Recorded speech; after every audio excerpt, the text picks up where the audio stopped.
Yo, y'all ever be on Twitter and like you're not even flexing or nothing, right? You just asking simple questions and niggas just feel the need to press you and shit.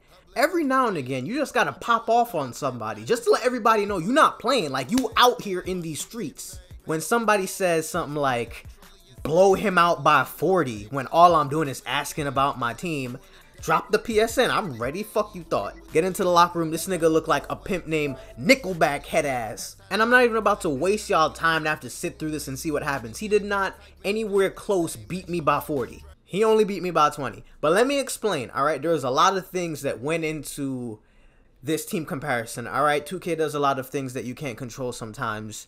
It was a real ass when keeping it real moment goes wrong, bro. Nigga really blew me out. Alright, but this is for this video is for the people that will be entering that 250k MyTEAM Tourney qualifier this weekend. I'm not playing in this one. I might play in one in the future.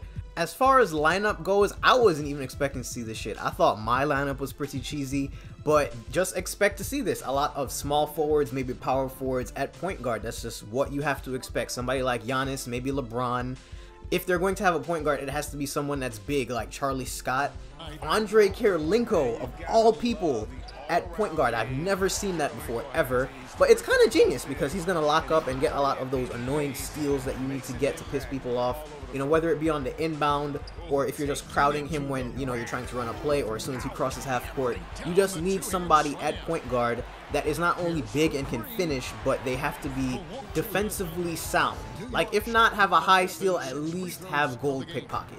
Also, your bigs definitely, maybe even your whole team, honestly, depending who's inbounding, but your 3 through 5 should definitely have break starter because people will probably play that press defense on your inbound to maybe get some quick steals or full court press. And if you have break starter, you can run up the court and then chuck it down court to whoever you're inbounding to. It will be a key badge to save you from a couple of those occurrences happening, because that will also happen.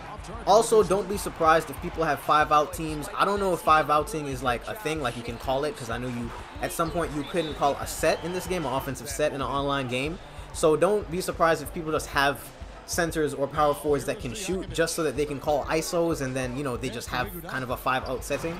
As far as gameplay goes, yo, you have to be ready for every form of sweat, but there is a general play style that you will probably recognize. I will show it to you. It was a close game up until like the third, and then just the momentum hit, because you have to be prepared for these momentum switches as well. It's definitely going to happen. You're going to go on streaks where you maybe miss a couple open shots in a row, and if you let them get out in transition and hit those couple threes to just get the score building, you will be down by 20 before you know it. You have to maybe call a timeout or just know that, yo, I have to play slow. I doubt there will be many people on-balling in this game that I did actually on-ball him, because I know this dude. Shout out King Danny on Twitter. And don't get me wrong either, I'm not even that washed. Like, I say I'm washed at 2K. I've been washed since like 2K16. I used to be really fucking good, but now I'm just not the same player. I'll beat the average dude, you know, in MyTEAM Unlimited, but people who, like, who really play this game a lot, I can't fuck with them no more. I tore my ACL and just wasn't the same player since. Like I said, the playstyle you're going to see mostly in this game is just a lot of pull-up transition threes. Dumb deep shits too. Don't be surprised to see. Look, this nigga pulled up from actual Bankers Life Fieldhouse across the street with no hesitation. And I think the reason that I couldn't even keep up with his offense is because I don't even think to take shots like that. Like, you have to be ready to recklessly pull. With this Paul Pierce, he shot 10 of 12 from 3 on the craziest threes, that because I was kind of giving them to him. Even sometimes I would bait him into shooting just so I can get out, get the hand up, and at least it's a contested shot. Still wouldn't work. He would still just gun my shit. So it basically, you have to imagine playing this like a domination game, because that's really and truly what kind of the team comparison looked like towards the end.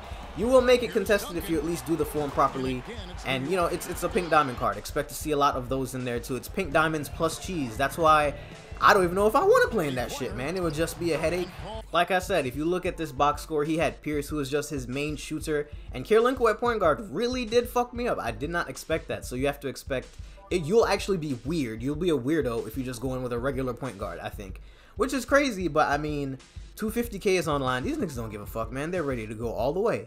Two things to take away from this team comparison, though, that should tell you about the gameplay is, one, the threes. All right, you got to be ready to chuck up so many threes, because threes are going to beat twos all the time. Like, I didn't even do that bad offensively. I shot almost 60%, but I didn't make most of my threes, and I didn't take anywhere as much. He took twice as many as me. And finally, points in the paint. All right, I didn't even believe this when I saw it. Look at this. I had 40 points in the paint, 40, almost double what he had, right?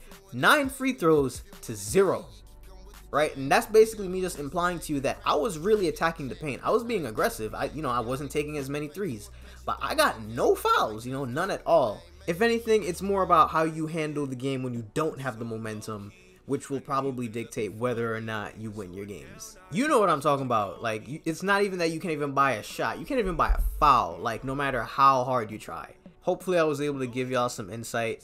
To everybody participating, good luck, sweat responsibly.